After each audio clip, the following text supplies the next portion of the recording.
Well, welcome back, and I am really honored to have in the studio with us today Jacob and Steven Lapp. These are brothers from the Amish community, and they head up a ministry called the Light of Hope Ministries, and they're traveling in their motorhomes around the country, and they're in Medford right now, and I want to find out what they're doing here. So, gentlemen, nice to see you. Thank you. Thanks for coming on. And we have Jacob here and Steven there. The other way around. That's why I say we have Steven here and Jacob there. Nice to have you. And you're living in your motorhomes. Yes. Yeah. And with your families, there's three of you, three families moving around, and you're in Medford, and you're going to Portland, and then you're working your way back, right? Well, what is the Light of Hope Ministries? Tell me, guys. Light of Hope Ministries was started in 2006. Before that, even we were meeting with people, praying with people, seeing miracles happen, but especially emotional healing. A lot of hurting people, and they were coming for help. They were coming for prayer, for advice, and things like that. And so in 2006, we went full-time and working with people, find people to be very interesting to work with. Wow. And how rewarding is that? That's very rewarding. It can be a challenge because people can really kind of get irritated if you get close to the truth and close to pain. But once they break through that, it's very rewarding. All right, so how do you get them to forgive? Now, let me say this in a little bit of a preference. The Amish are known with a rich history of forgiveness. You guys have seen national tragedy in your communities. I'm thinking of the school shooting. And you say your wife went to that school? Yeah, my wife went to, I think, first two grades of her life in Nickel Mine School. Yeah. Nickel Mine School, and that's where that incredible shooting took place. And how many were killed? There was 10 girls were shot, 5 of them were killed, and 5 survived. And somehow you were able to forgive. How do you do that, and how would somebody do that that's had trauma in their life? What's the process you lead them through? Well, it helps a lot when you're taught from a little boy or a little girl that forgiveness is the way to go. You don't hold on to stuff, you let God deal with things. And so when you're able to take this and give it to God, then you don't have to carry it yourself. And so that makes it a whole lot easier, and let God deal with it. So how do you lead somebody through that? What's the process you guys do? First of all, most of the time what happens is people need to understand the benefits of forgiveness, because everybody's thinking about, well, if I forgive, what am I going to lose? Like, I don't have anything to hold on to. But when they see the benefits of letting go, when they see the benefit of just, I don't have to hold this anymore, I don't have to hold it inside, everything can loosen up, you can return to peace. A lot of people don't have peace in their life, and it's because they're holding on to things. When you show them that, you teach them the benefits of forgiveness, and then you teach them how to just take it to the cross and pray and say, Lord, I bring this to you. I can't hold it anymore. I can't carry it anymore. I'm going to give it to you. I'm going to let you deal with it. Seems so simple, but you use the word miracles. You have seen miracles. How would you describe a miracle? Well, one example is there was this person that had broken bones, and he was in the hospital. They'd taken x-rays and everything. We went in, prayed for him, and then they went to put a pin in his leg and put him in traction, and they came back and said, well, that leg's not broken after all. It's that type of miracles, we've seen them, and it's amazing when God does that. Wow. I asked you before we went on the air, is the Amish community growing? And you both said yes. And what is the attraction?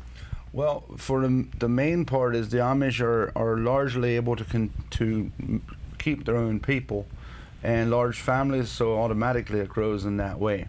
It does not grow very much at all by people coming actually into the Amish, because it's it's so restrictive. There's no electricity, there's no TV, no radio, and things like that. But here you are on TV and radio today. We are. Yeah, we're not normal. Okay, so well, I was going to ask you that question. Are you brothers kind of outside the norm? We are. Are you castigated for that? Yes. But the Amish community is changing, slowly changing. Little by little technology comes in. But the first people that are like on the cutting edge are usually The pioneers. separated. Yeah, they have to go through some things to bring change because, and largely it's for protection. You know, they want to protect their own people. They want to keep things from exploiting or from bringing change that will harm. And so the person that sees the benefit of a change and starts to reach out there and bring change is often shot at, not literally, but you know. Yeah.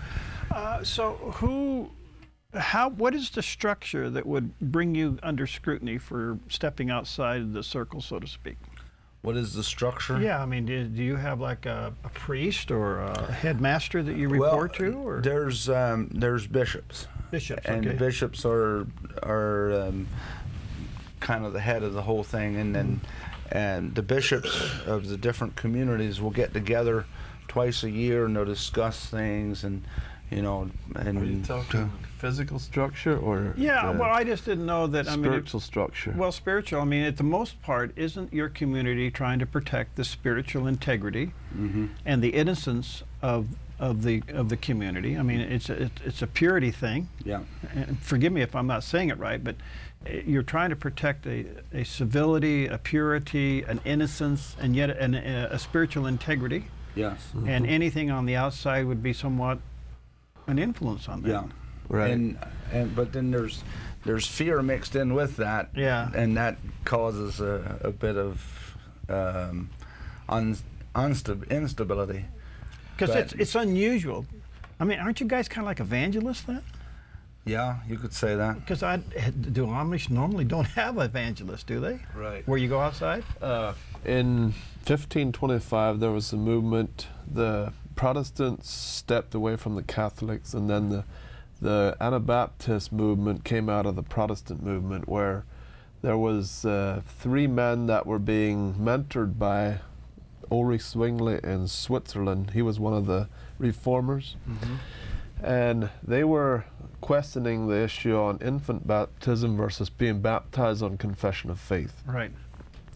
And he agreed with them, but politically he couldn't go there because he was politically head of the whole state. Oh.